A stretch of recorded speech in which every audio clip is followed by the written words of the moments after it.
Shalom and welcome to the Theoria channel, where we look at the ancient manuscripts of the Bible and then ask the question, what was it that the authors of this ancient literature were trying to communicate to their readers? Here is a copy of the Book of Psalms, composed sometime in the first few decades before the birth of Jesus. It was found among the Dead Sea Scrolls. A large portion of Psalm 119 can still clearly be read from it, even though it's been more than a couple thousand years. I selected this particular scroll to look at in this video because it has some features that I think those who are curious about the history of how this literature was copied and preserved over time might find interesting. So we're going to walk through a translation of verse 41 of Psalm 119, and then we're going to try and work out what it was that the author of this poem was actually trying to say. But before we do that, let's begin with some context. Beyond knowing that the Book of Psalms is a collection of ancient Hebrew poetry, and that it was compiled and edited together sometime in the post-exilic period, the historical situation is not going to help us much here in regard to interpretation, simply because the genre is poetry and it deals with universal themes. Now, Psalms was collected from all across the history of Israel and Judah, and Psalm 119 is anonymous. Now, there are a few historical things that I want to point out here that will help us with dealing with some of the unique phenomenon in this manuscript that we're going to be looking at. That is the way the Hebrew language was written and how it changed over time. During the time of the kings of Israel and Judah, Hebrew was written in what is called a Paleo-Hebrew script. It wasn't until the Persian period that the block letters that you may be used to seeing Hebrew written in started to become more common. The block letter script was borrowed from Aramaic, and there are a few reasons for this change in script, but simply the block letters are easier to write on things like papyrus and parchment, and also is much easier to read. And Aramaic being the lingua franca at the time, people would have found it more familiar. We know that there were some early attempts to stabilize and formalize the biblical text. Given that in Hebrew all that was written were the consonants, naturally, if you weren't familiar with the text, there can be some potential for ambiguity. One such innovation that was developed by scribes to help with this was what is called the plene spellings. That is using the letters aleph, he, wa, and yod to indicate vowels. Another innovation that helped stabilize and clarify the text began in the late 5th century CE, and that was done by the Masoretic scribes, and they employed the nakud, which was a method for marking all of the vowels. The long story short of the Masoretes was that they were a group of Jewish scribes that produced what would become the official and definitive version of the text of the Hebrew Bible. Every modern Tanakh, Torah scroll, or English version of the Old Testament is based upon the Masoretic text. Since Psalm 119 is Hebrew poetry, the key to understanding what the poem is communicating is knowing how it is using synonyms. Now, just to give you a general rule that I think will help you think about how synonyms work in Hebrew poetry, you can take the two words' semantic ranges and consider at what point do they overlap. This will guide you in the direction of what the author is trying to say. So doing this with Psalm 81 verse 4, you can see that what is at issue here are the behaviors that serve as boundary conditions that God gave specifically to His nation. Psalm 119 is built on a set of 8 synonyms, each having their own specific meaning, but at the same time all overlapping in some way, and all 8 appear in this section of Psalm 119 that we're going to be looking at. Here are some examples of English translations of these words. Unfortunately, most English translations are not consistent in how these words are translated, and some words are translated as the same word. Considering how these words overlap, we can see that the main theme of this psalm is that God reveals Himself in what He has said. So you can say this is the Word of God with a capital W if you want. This psalm is a celebration that God is exactly who He says He is, and He will do exactly what He said He will do. In light of this fact, the psalmist is also expressing their loyalty to Yahweh. This is much like the story of Abraham, whom God commanded to leave his country, and this came along with the promise. And Abraham trusted in what God had said, and he obeyed. So if one was to summarize Psalm 119, it would be something like, God's revelation is trustworthy. One of the most obvious features of Psalm 119 is that it is an acrostic. It is arranged into 22 sections corresponding to the 22 letters of the Hebrew alphabet, with each having more or less 8 lines, with each line beginning with the corresponding letter for that section. The section we're interested in here is the section corresponding to the letter wa, or as it's pronounced in modern and rabbinical Hebrew, vav. And when you see it prefixed to the beginning of the word, as we do here, it functions as the conjunction of the Hebrew language. It is more or less equivalent to the English then, and, but, and even the comma. Its most common use is to string narrative clauses together, and a lot of times it's not even translated. If you were to translate the wa every time it appears in the Bible, the narratives of the Bible would sound like a little kid trying to tell a story. Every line would start with, and then, and then, and then. Now, it is at this point I typically give you a dynamic equivalent translation for the section we're looking at, just to get the context. But in this case, I'm going to read a very formal equivalent translation. I'll translate all 8 of the synonyms with different words, and when they repeat, I'll use the same English word just to be consistent. And I'll also translate the wa at the beginning of each line with either and or then. And let come to me your covenant loyalty, O Yahweh, your salvation according to your promise. Then I will have an answer from my taunters, because I trusted your answer. And take not the answer of truth completely from my mouth, for in your rules I hope. Then I will continually keep your teachings faithfully into the future. And let me walk in open spaces, for I have sought your precepts. Then I will also speak your decrees before kings, and won't be ashamed. And let me find delight in your commandments, which I love. Then I will reach out my hands to your commandments, which I love, and I will study your laws. Now, returning to our manuscript and focusing in on verse 41, we read, Uyabo uni, chesed Yahweh, tishua teka, ke imra teka. It begins with the consecutive wa, which is and. Then we have the verb bo, meaning to come or go, and it can even mean to welcome. And here we can see the scribe is using the plain spellings that I mentioned earlier. We have a holamois and a shurik, which makes this the third masculine plural. And it has the first person pronominal suffix on the end of it.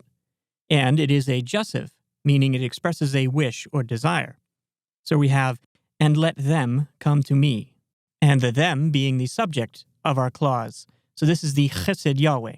And chesed conveys the idea of faithfulness to the covenant, as well as love for the other party of that covenant, in the sense of faithfulness, commitment, and mercy when the covenant is broken. To show chesed means to do exactly what you agreed to do. So I'm going to translate this as covenant loyalty. And then we have Yahweh. And you can see the scribe is using the old Paleo-Hebrew script here for the personal name of God. And these two words, chesed and Yahweh, form what is called a construct relationship. In English, this is typically rendered with a X of Y, like the construct phrase, Psalm of David. It can mean a psalm about David, a psalm belonging to David, or a psalm created by David. It's all a bit ambiguous. In English, we'll just typically represent this with the word of. Then we have Teshua Teka, which is a feminine singular noun from Yeshua, meaning salvation, deliverance, or even just simply help. And it has the pronominal suffix ka on the end, which is a second masculine singular possessive pronoun, so it's your. So this is your salvation. And we see that the scribe is using the plain spellings, so it has the he to distinguish the second masculine ka from the second feminine ke. Of course, in English, this is not an issue at all, for our second person pronoun you or your is not inflected for either gender or number. And then we have ke, which is the preposition like, or as, or even according to, and imra teka. Imra, which is actually from the verbal root amer, meaning to say. So this is a saying, or a word, or even a promise. It too has the second masculine singular suffix ka. So this is according to your word, or just like you promised, or even it's just like you said. And since we have the second masculine possessive pronouns used on salvation and saying, or promise, we can say that this is a prayer directed to Yahweh. So it is appropriate to represent the construct of chesed Yahweh as your chesed, O Yahweh. This makes Yahweh evocative. So putting this all together, we have, let come to me your covenant loyalty, O Yahweh, your salvation, according to your promise. So saying that Yahweh is loyal to the covenant is the same thing as saying that Yahweh keeps his promises. Now, I think it would be worth it to look at textual variants for this verse, simply because they reveal something that is relevant to the point that the author is making with this psalm. Let me first point out some issues with this manuscript. In Hebrew, unlike English, verbs are inflected to match the number and gender of the corresponding subject. But here, the verb and subject do not match in number. The verb is plural, as indicated by the shurik, yet if the subject was plural, there would be a yod here on the end of the chesed. One of these seems likely to be a scribal error, either the missing yod or the extra shurik. Since in English we don't inflect our verbs to match the subject, with the exception of our to be verb, this does not affect our translation or the meaning of this verse at all. But it is a curious phenomenon that has appeared in the grammar. Here is 4Q Psalms G, and this is the only other manuscript where this verse is visible among the Dead Sea Scrolls, and this scroll is likely contemporary to our first one. And here the scribe is not using the plane spellings, so we see the use of the final kaf for the second masculine singular possessive pronoun. And we see that both verb and subject are singular. There is no shurik or yod, but there is a suffix on chesed, which is the second masculine singular possessive pronoun, just like at the end of salvation and promise. So the scribe here is not leaving it up to the reader to work out that the construct relationship between covenant loyalty and Yahweh indicates the possessive. So by having this pronoun here, this version makes it completely unambiguous that this chesed, this covenant loyalty, belongs to Yahweh. So there's no difference in meaning between these two.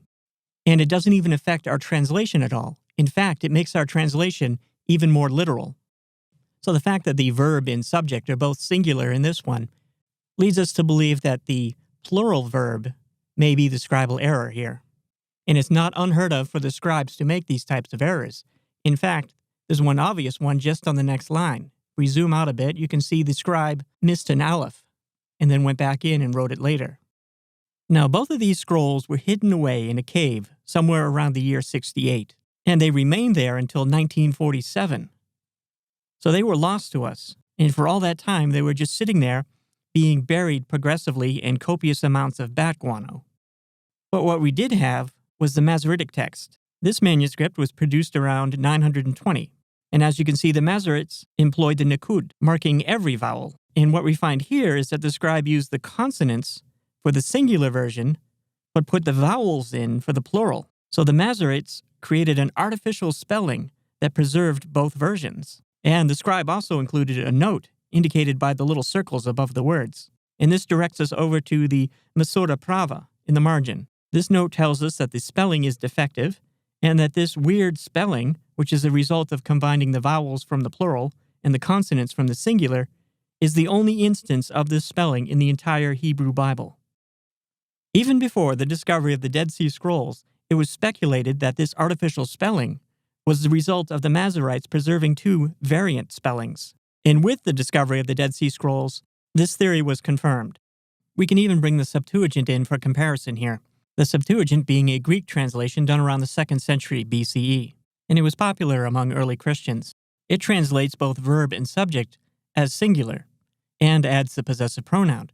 So it closely follows this manuscript as well as the consonants that ended up in the Masoretic text. Now let's speculate a bit about the motivation of the scribes that created these variations.